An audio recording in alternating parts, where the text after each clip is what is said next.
Let me welcome you to this lecture. We have now discussed the chemistry of metal carbonyl complexes, and now we will move on to discuss the chemistry of other pi-acid complexes or complexes formed by other pi-acid ligands. And during this lecture, what we will discuss is about the pi-acid complexes formed by a very interesting ligand, that is the nitric oxide ligand or the nitrosyl ligand. So we will essentially discuss about the chemistry of metal nitrosyl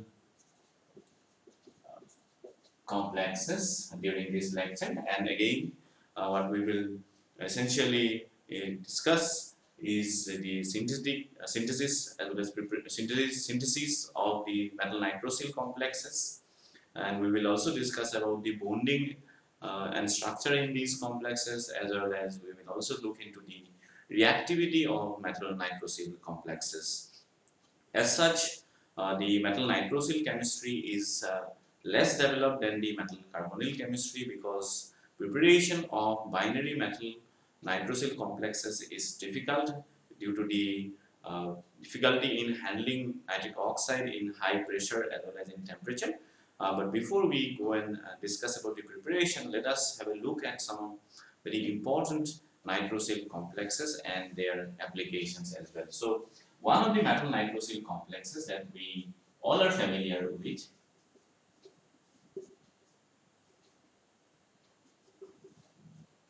is this complex, which is formed during the ring test of nitrate salts. So during qualitative analysis of the nitrate salts, we do a brown ring test, and this is the compound which essentially forms the brown ring, and the origin of these compounds date back to the 18th century, when Joseph Priestley was the one who prepared this compound for the first time. And the structure of this compound apparently is reported only a couple of years ago, and this particular compound, it is said that it in fact, the oxidation numbers of the iron centers and the nitrosyl ligand in this compound is not yet correctly determined. So there is another compound that we all are familiar. So this is another nitrosyl complex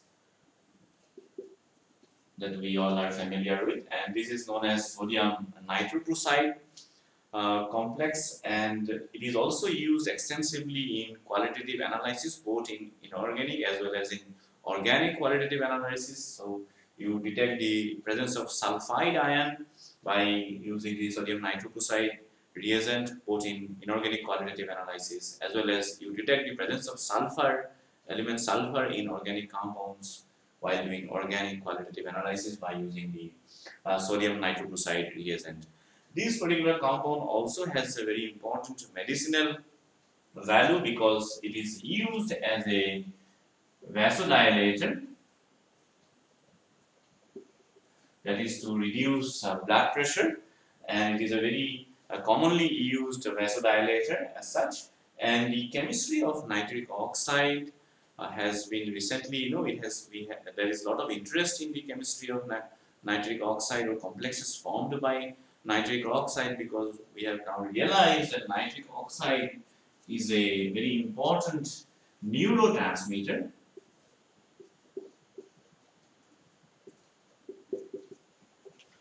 That is, it acts as a signaling molecule in different biological processes, and in fact, the 1998 Nobel Prize in Medicine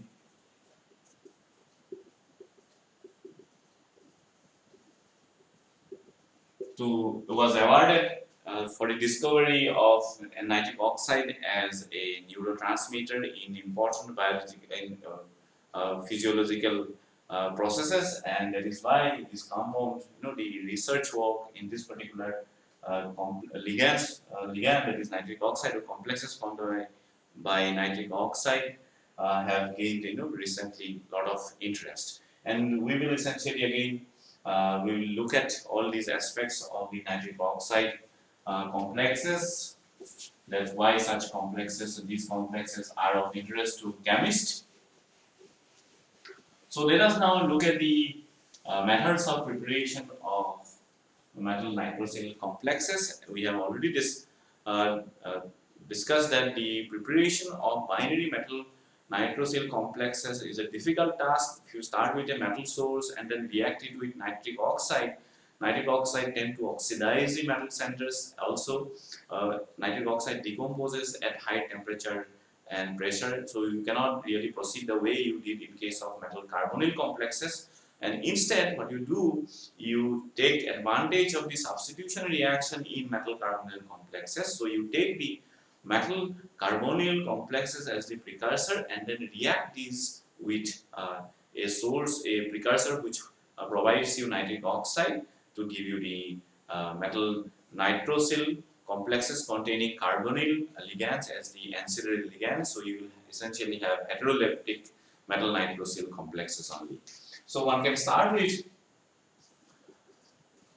metal carbonyls and then do reaction with nitric oxide itself, and then it will give you metal nitrosyl carbonyl complexes as the product. See, as some of the carbonyl ligands will be substituted. So in this case, 3 carbonyl ligands are substituted by 2 nitrosyl ligand. Now the complex, the resulting complex that you get is still an 18 electron complex, because if you look at count the number of electrons, 8 electrons from iron, 4 electrons from 2 of the carbonyl ligands, and each of the nitrosyl ligand in this case acts as a 3 electron donor, and that is why total 6 electrons from the 2 nitrosyl ligands, and what you will eventually have is 18 valence electron. And that is the reason why one of the nitrosyl or 2 nitrosyl ligand in this case can replace 3 carbon monoxide ligand, as the nitrosyl ligand is a 3 electron donor while the carbonyl ligand is a 2 electron donor. So 6 electrons total, the total 2 nitrosyl ligands can give, which essentially one can replace 3 carbonyl ligands for to compensate for the number of electrons that you are going to gain by having 2 nitrosyl ligands. So that's how one can prepare metal nitrosyl complexes by starting from metal carbonyl precursor complexes. Another example that we will see of this preparative method, if you take cobalt and dicobalt octacarbonyl and then again do reaction, here you have to add 2 equivalent of NO, and in this case as well you have to add 2 equivalent of nitric oxide, and what you will get is cobalt CO3 NO, and this is 2, and what you will have is in 2 CO ligands. Total will be replaced by the nitrosyl ligand. So that is how one can prepare even cobalt nitrosyl complexes containing carbonyl ancillary ligand by doing direct reaction of cobalt carbonyl complex with nitric oxide.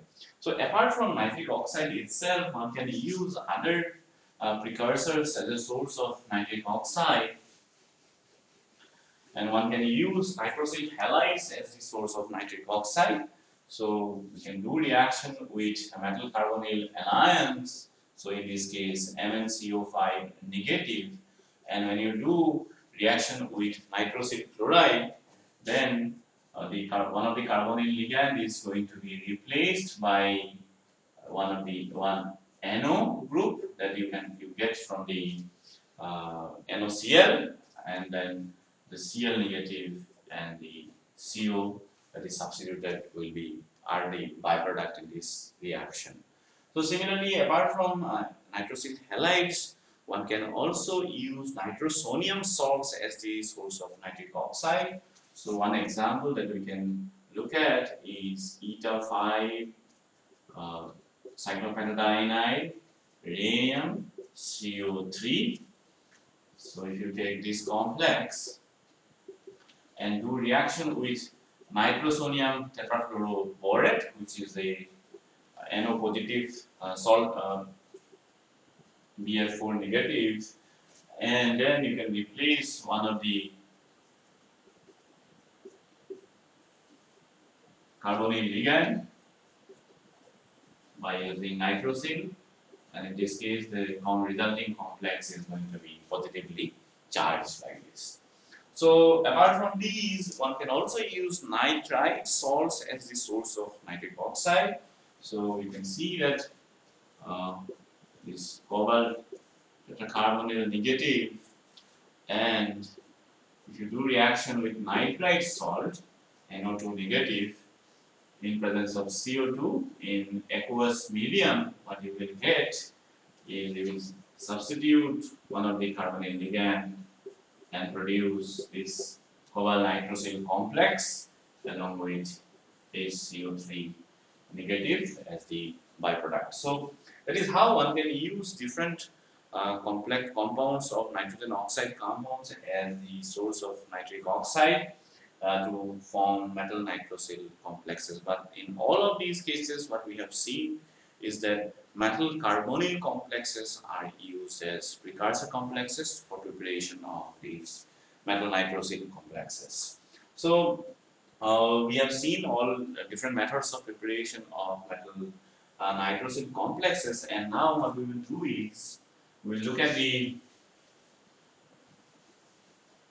kind of binding modes that the nitrosyl ligand shows in metal nitrosyl complexes.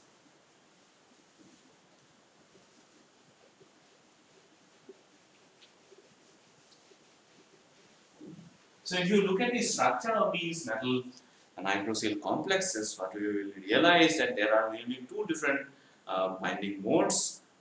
The binding mode can be divided into two categories. That is, one is the terminal binding mode, where the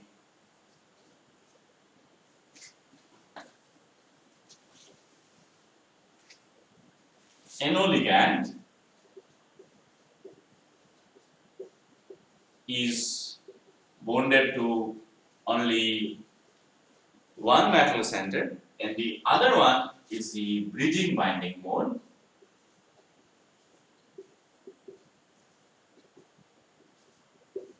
where the nitrosyl ligand essentially bridges more than one metal center, and you can have the doubly bridging binding mode where it binds two metal centers. You can as well have triply bridging binding mode, and there are complexes even where the nitrosyl ligand shows a quadruple binding mode, bridging mode, where it binds total 4 metal centers. So these are the different binding modes of the nitrosyl ligand, and we'll see one example where nitrosyl ligand shows the doubly bridging binding mode. So if you start with a nitrosyl complex with the terminal binding mode,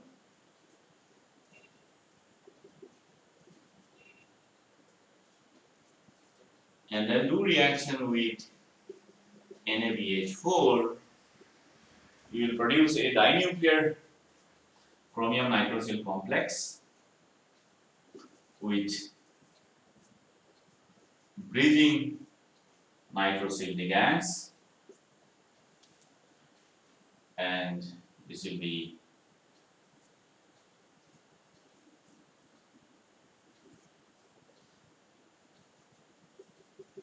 the complex will also have terminal nitrosyl ligands. So these are the bridging nitrosyl ligands, and this is a terminal nitrosyl ligand that we see in this case. And these can be distinguished in case of the carbonyl ligand.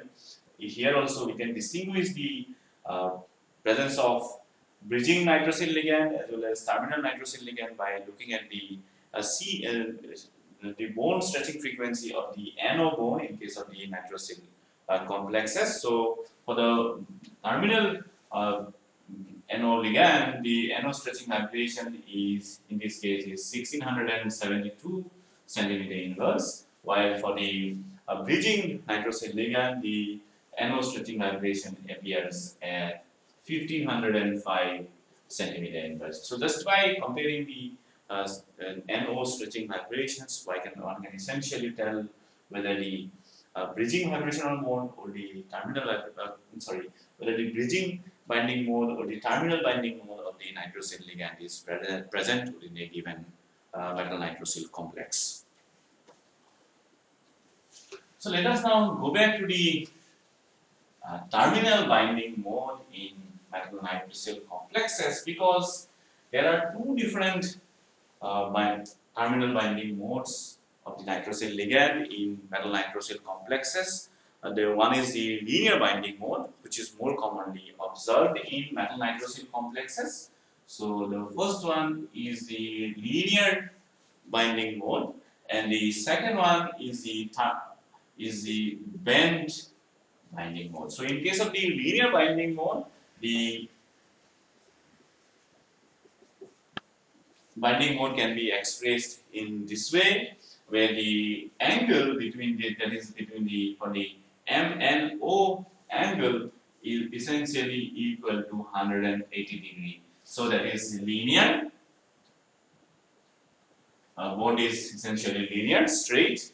While in case of the bent binding mode, what you see is that the binding mode can be expressed in this way, and the M and O mode angle now deviates from 180 degree and is smaller than 180 degree and quite close to somewhere between 130 to 140 degree in most of the cases where the bent binding mode is observed. The M and O angle essentially falls within 130 to 140 degrees. So both of these two are different binding modes of the nitrosyl ligand. In case of the different terminal binding modes of the nitrosyl ligand, one is linear, the other one we call bent. Now, most importantly, the number of electrons that the nitrosyl ligand donates in both of these two binding modes are different. In case of the linear binding mode, the nitrosyl ligand acts as a 3-electron donor. So that we have seen when we counted the number of electrons in case of iron dicarbonyl dinitrosyl complex that was prepared by reaction of iron pentacarbonyl with nitric oxide. We counted the number of electrons donated by the nitrosyl ligand equal to 3 electrons, and that is the case when you have the nitrosyl ligand is linear, shows the linear terminal binding mode. And in case of the bent binding mode, the number of electrons that the nitrosyl ligand donates is equal to 1 electron. So it's a 1 electron donor for the bent binding mode and 3 electron donor for the linear binding mode. Now, in order to understand why this is happening, or why both the linear as well as the bent binding mode occurs in metal nitrosyl complexes, as well why there is a difference in the number of electrons donated by the nitrosyl ligand in case of the linear as well as the bent binding mode, we need to understand the electronic structure of metal nitrosyl complexes. So we will do the analysis of the electronic structure in metal nitrosyl complexes and then try to understand why there is a difference in the number of electrons donated for the linear as well as for the bent binding mode. So let us begin again by looking at the molecular orbital diagram of the nitric oxide molecule and then identify the orbitals which are going to participate in bonding with the metal orbitals, and also identify the nature of these orbitals as we have done in case of the metal carbonate complexes. So let's quickly draw the molecular orbital diagram of nitric oxide, that is NO. So the electronic configuration for nitrogen we all know is 2s2 2p3 it is, while for oxygen it is 2s2 and 2p4. So that is the valence cell electronic configuration. And again, oxygen is more electronegative than nitrogen, so we draw the energy of the corresponding atomic orbitals in this way. This is the 2s of nitrogen, 2s of oxygen. So this is sigma 2s and sigma star 2s. So let's draw these molecular orbitals. And when we fill the electrons, we see both these sigma star 2s and sigma 2s are going to be completely filled to 2 electrons. So let's draw the p orbitals of nitrogen and oxygen. So first what you will, because in this case again what you have is sp mixing is going to take place, and that is why the order of the orbitals and molecular energy of the molecular orbitals will be different than what we see in case of the homodiatomic molecules, and it will be the pi, then you have the sigma, and then you have the pi, and then you have the sigma star.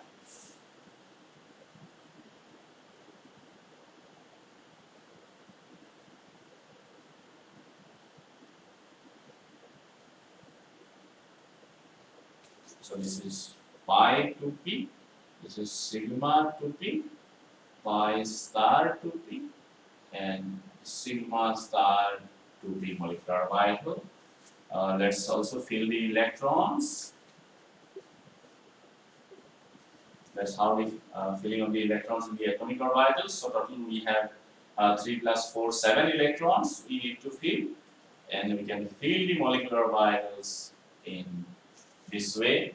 So what we have, we can also draw a line between 2s, this sigma 2p with the 2s, because there is sp mixing, and that essentially changes the order of the energy of these molecular orbitals from what we see in case of the homodiatomic molecules. And now what we see over here is that the molecular orbital diagram of nitric oxide differs from that we see in case of carbon monoxide, as there is now the pi star 2p molecular orbital, you see, is no longer empty, but it contains one electron, and this is the HOMO of the nitric oxide molecules. So this is the HOMO orbital, that is the highest occupied molecular orbital in case of the nitric oxide molecule, while the HOMO minus 1, that is the sigma 2p molecular orbital, is now the HOMO minus 1 molecular orbital. So next highest occupied molecular orbital, which is occupied. So now these are the molecular orbitals which are going to participate in bonding with with metal orbitals. And in order to understand the difference between the linear binding mode as well as the band binding mode, we have to go to VSEPR theory here once again. And what we see in case of the linear binding mode, we see that the bond angle is essentially nearly 180 degree, and that is why the hybridization of the nitrogen atom has to be sp. So nitrogen atom is sp hybridized in case of the linear binding mode. So what we see for the linear binding mode, nitrogen atom is sp hybridized. So let's draw the lobes of the sp hybridized orbital, and this orbital is, of course, it is going to form sigma bond first with oxygen. These are the unhybridized p orbitals of oxygen, and this is these are again unhybridized p orbitals on the nitrogen atom. Now, if we fill the number of electrons in these molecular orbitals, what we will see, there is one electron from nitrogen and one electron from oxygen for formation of the sigma bond over here. And also one of the p orbital carries, on the nitrogen carries one electron. Similarly here on the oxygen also it carries one electron, and it essentially forms the pi bond between the nitrogen and oxygen atom in nitric oxide molecule. And now let us fill electrons in the rest of the atomic orbitals, and this sp hybridized orbital will carry a lone pair of electrons, and one electron will be left on this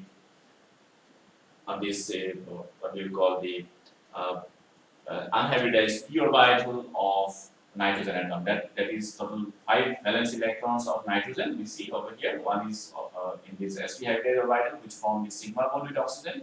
One is in the unhybridized p orbital, which forms pi bond with oxygen, and one of the sp hybridized orbital carries a a lone pair of electrons, and one unhybridized p orbital carries a unpaired electron actually. So same is the case in case of oxygen as well. What we see, if we fill the number of electrons, what we will see is that total 6 electron needs to be there in case of oxygen, and these electrons residing at oxygen orbitals in this way. So now these sp hybridized orbital now can donate electrons to metal d orbitals or empty metal d orbitals to form the sigma bond with metal d orbitals. So let's have metal d or LGO that is going to form, that is empty LGO of metal, which is going to form a sigma bond. So this is sigma bond, and the electron transfer now takes place from the nitrogen atom to metal, towards metal, and that is why it is a dative bond, that is sigma bond we call it. Now what we have, we are left with one unpaired p orbital on the nitrogen atom, unpaired electron in one of the unhybridized p orbital on the nitrogen atom, and metal orbitals of the right symmetry again, which carry one electron. So this is sigma bond, can now form this pi bond with this p orbital on the nitrogen atom. So again, now electron transfer takes place instead of ligand to metal. Now also electron transfer takes place from the metal to ligand as well, and that is why we call it pi back bonding. So this particular interaction is pi back bonding interaction. So in case of the linear binding mode, what we see, total there are 3 electrons from the nitric oxide ligand are donated to the metal center. That is 2 electrons on the sp hybridized atomic orbital, and 1 electron in the unhybridized p orbital participate in metal ligand bonding, and essentially the metal to nitric oxide bond has multiple bond character as the bond order increases because of this pi back bonding interaction, and we can write the resonance structure of this interaction in this way, as well as we can also write the structure under resonance structure in, it is 2 negative, and this is going to be positive, and then this is going to be also positive in this particular resonance structure. So let us draw it properly. The resonance structures for the linear binding mode, we can also write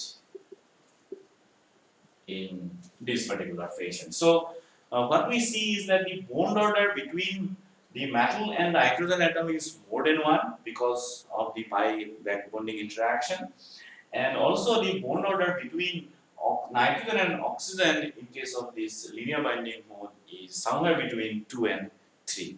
So these things we should remember about the linear binding mode. Now we will look at the band binding mode.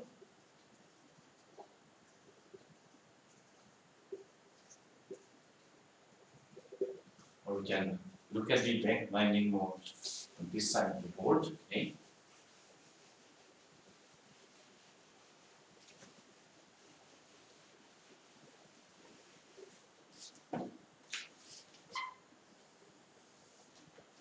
That is the band binding mode. So in case of the band binding mode, we have seen the bond angle is more or less close to 120 degree because we mentioned that the bond angle lies somewhere between 130 to 140 degree, and that is why we can now understand that the nitrogen atom is no longer sp hybridized in case of the metal nitrogen complexes with the band binding mode, and instead the hybridization of the nitrogen atom must be sp2. So then only the bond angle can be close to 130 degree. And now what we'll draw is again the sp2 hybridized lobes on the nitrogen atom. So these are the sp2 hybridized lobes of the nitrogen atom, and then only one p orbital is going to be left, unhybridized p orbital. So let's also draw the orbitals on the oxygen atom, uh, and that is again what we can draw in this way. We can draw. And now, if we put the number of again electrons in these orbitals, what we will see is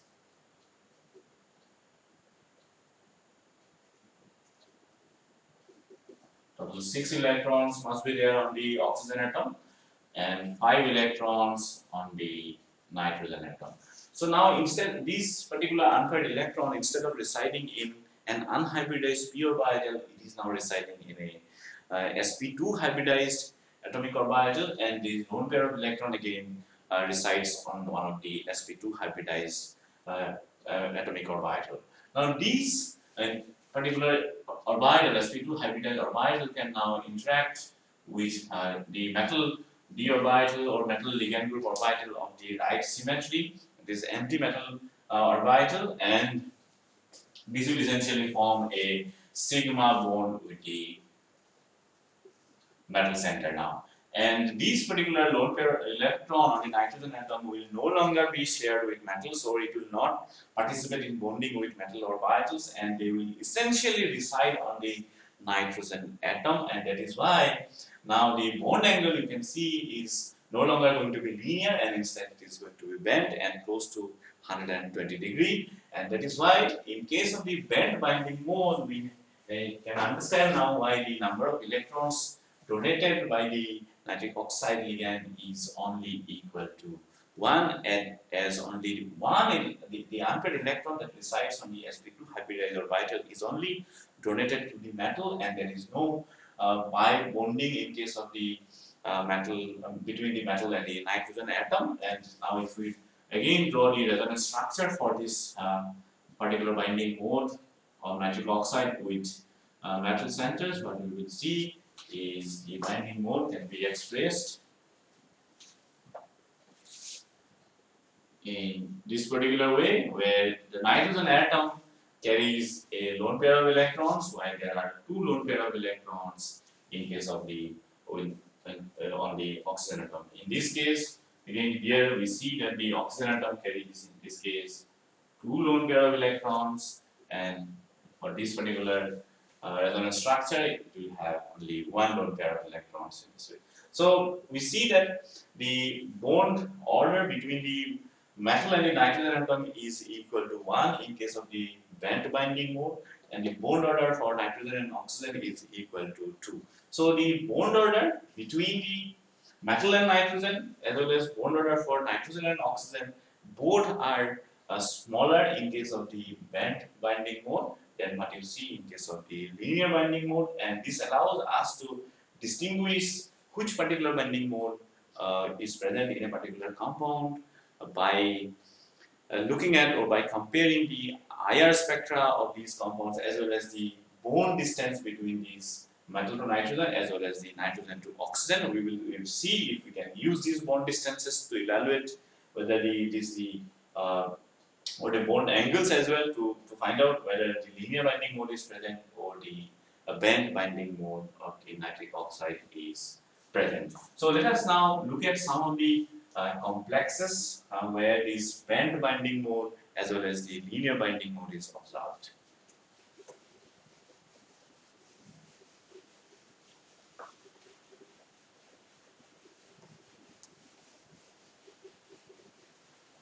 So the first complex where this bent binding mode was observed was prepared very recently, in fact, and only 50 years ago. And this compound is a derivative of the Vasquez complex.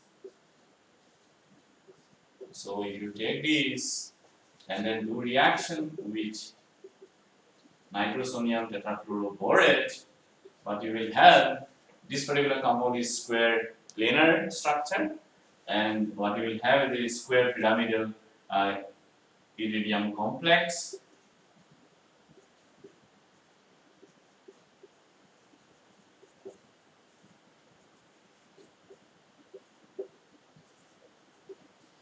this sort of a compound. So if you look at the structure now, what you will find is the precursor complex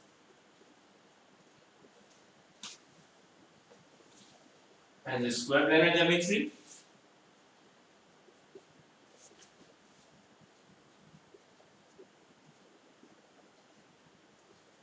This is the structure of the precursor complex, and the product in this case it has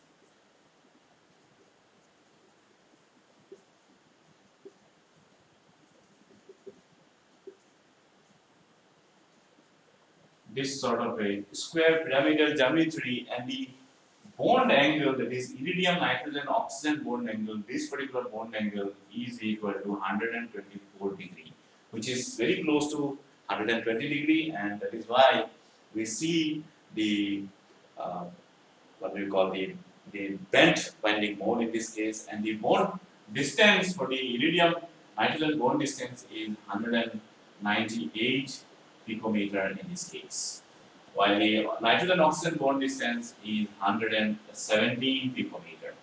So we'll see another example of a similar complex where this both this bent as well as the linear binding mode of nitric oxide is observed. So this particular compound, it's a ruthenium phosphine complex in similar structure.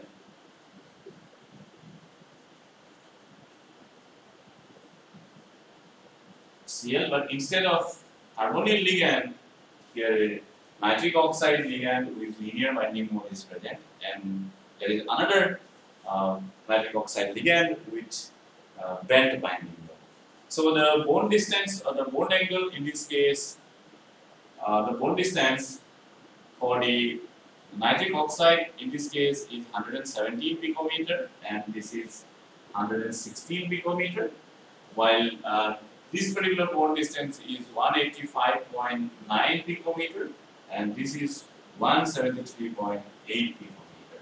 So what you see is that the metal to nitrogen bond distance in case of the linear binding mode is much smaller than the metal to nitrogen bond distance in case of the bent binding mode. This is happening because of the pi back bonding interaction between the metal and nitrogen atom in case of the linear binding mode, which is absent in case of the bent binding mode. And also what we see is that the NO bond distances in both of these binding modes are more or less similar, and these essentially the difference between the NO bond distances in case of the linear and the bent binding mode cannot be used to distinguish whether it's a linear binding mode or bent binding mode, because the difference is only 1 picometer, which is very small to be measured accurately by diffractometers, and that is why the NO bond, instead of the NO bond distance, one uses the MN bond distance to measure the multiple bond character or the amount of pi back bonding in case of these metal nitrosyl complexes. One more aspect that we should realize here is the reason why nitrosyl ligand adopts a linear binding mode or the bent binding mode. In case of the linear binding mode, we have seen that the nitrosyl ligand essentially donates 3 electrons to the metal, and in case of the bent binding mode, it donates only 1 electron.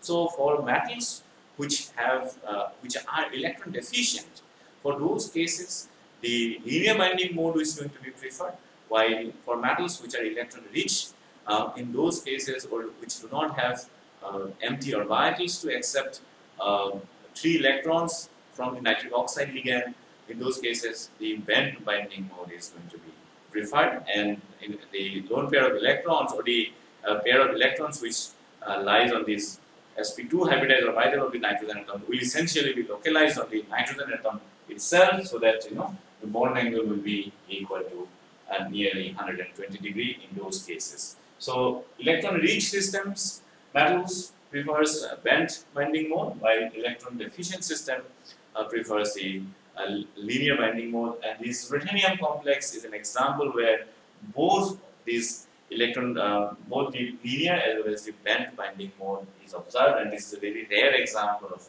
such a complex. So we see that how the bond distances can tell us the whether it's a linear binding mode or the band binding mode. Apart from this bond distance, we can also look at the NO stretching vibration to understand whether the linear binding mode or the band binding mode is present. Because in case of the linear binding mode, the NO stretching vibration ranges somewhere between 1650 to 1900 centimeter inverse. While for the band binding mode, you see that the NO stretching vibration is 1525 to 1690 centimeter inverse. So what we see again here is that the NO bond is quite, bond order is pretty high in case of the linear binding mode, because the bond order is somewhere between 2 and 3. That is what we have discussed, and this NO stretching vibration appears at higher wave number. While for the band binding mode, the NO bond order is equal to 2, and that is why the NO stretching vibration appears somewhere between 1525 to 1690 centimeter inverse. One more aspect that we should focus on here is that the extent of decrease in the NO stretching vibration from free NO and in case of this linear binding mode, because for free NO, the NO stretching vibration is somewhere around 2200 centimeter inverse. So there is a large decrease in the NO stretching vibration from 2200 to around 1650 to 1900 centimeter inverse when the NO molecule is coordinated to a metal center. And this happens, this decrease in the stretching vibration has occurred because the NO bond order decreases substantially when the NO molecule is coordinated to the metal center through this linear binding mode, and there is substantial amount of back bonding from metal to ligand, where the electron density is essentially transferred to the pi star 2p molecular orbital of the NO ligand. So the NO bond order decreases upon coordination or upon pi back bonding from the metal to nitric oxide ligand, and that is why the NO stretching vibration decreases substantially in these complexes. So the extent of decrease in the NO stretching vibration is much higher than what you see in case of the extent of decrease in the CO stretching vibration in case of metal carbonyl complexes, and this tells us that the extent of pi back bonding in case of the nitrosyl ligand is much higher as compared to what you see in case of carbonyl ligand in metal carbonyl complexes. And nitric oxide in the linear binding mode is a better pi acceptor than the carbonyl ligand essentially.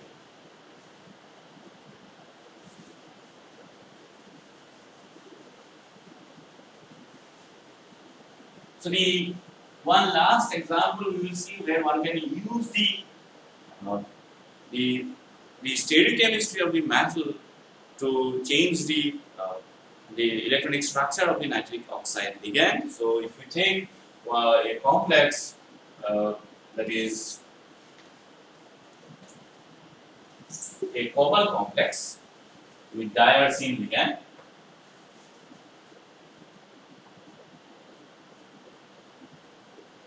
a ligand which is somewhat similar to phosphine, so only because arsenic and phosphorus lie on the same group, and as we have seen, ligands like diphosphine ligands.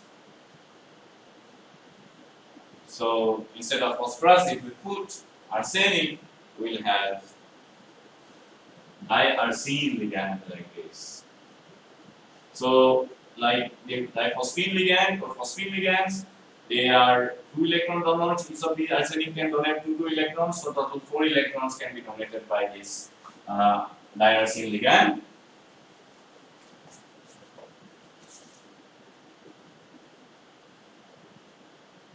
And this particular compound, this is 2 positive.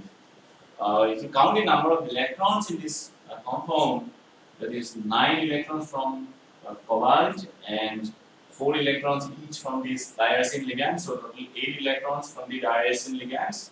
And the nitric oxide, you see that it's a bent ligand, so it gives us 1 electron now, and there is a 2 positive charge, so total number of electrons is going to be equal to equal to 17 plus 18 minus 2. So 9 electrons from here, and sorry, the nitric oxide ligand in this case is in linear binding mode, not bent binding mode, and that is the reason why it's a 3 electron donor, not say 2 electron, 1 electron donor, and then the total number of electrons becomes 17 plus 20 minus 2, that is equal to 18 valence electrons. So this particular complex has 18 valence electrons. Now if you do reaction with thiocyanide ligand, thiocyanide will come and occupy one of the coordination site of this particular complex, and what it will result in an octahedral complex with coordinated thiocyanide. And now the charge will be equal to what? Last one, because one thiocyanide is there. Now if we take the linear binding mode and then do calculation again to count the number of electrons, but we will find 9 electrons from cobalt, 8 electrons from the diarsine ligands, and the 3 electrons from the nitric oxide ligand, and 1 electron from the thiocyanide ligand, and minus 1 for the positive charge. If we do, but we will find 17, 20, 31, and so that is equal to 20 electrons. So the number of electrons we have calculated is wrong in this case, and because what we have calculated is that the nitric oxide is linear, but what happens is that the nitric oxide ligand changes its binding mode the moment you add a thiocyanide ligand, and it becomes a bent, it adopts the bent binding mode instead of the linear binding mode the moment thiocyanide comes in and attack binds to the cobalt center in this case. And then if you calculate the number of valence electrons, what we will find is equal, that is, we will count 1 electron for the nitric oxide and 1 electron from the thiocyanide ligand, and minus 1 for the positive charge if you do. So 17, that is 20 minus 17, 18, 19 minus 1, that is 18 valence electron. So the number of electrons we counted correctly this time, and what we see is that just to preserve the 18 electron rule, or the number of valence electrons equal to 18, the nitric oxide ligand had to change its coordination binding mode, and it changed the binding mode from linear binding mode to bent binding mode, and it became, instead of a 3 electron donor, it became a 2 electron donor. So we could change the electronic structure of the nitric oxide ligand essentially when the thiocyanide ligand bound to the cobalt center, and the complex became octahedral from square pyramidal structure. So that is how, by changing the stereochemistry of the cobalt center, we could change the electronic structure of the nitrosyl ligand, and this particular phenomenon is known as stereochemical change of control of valency.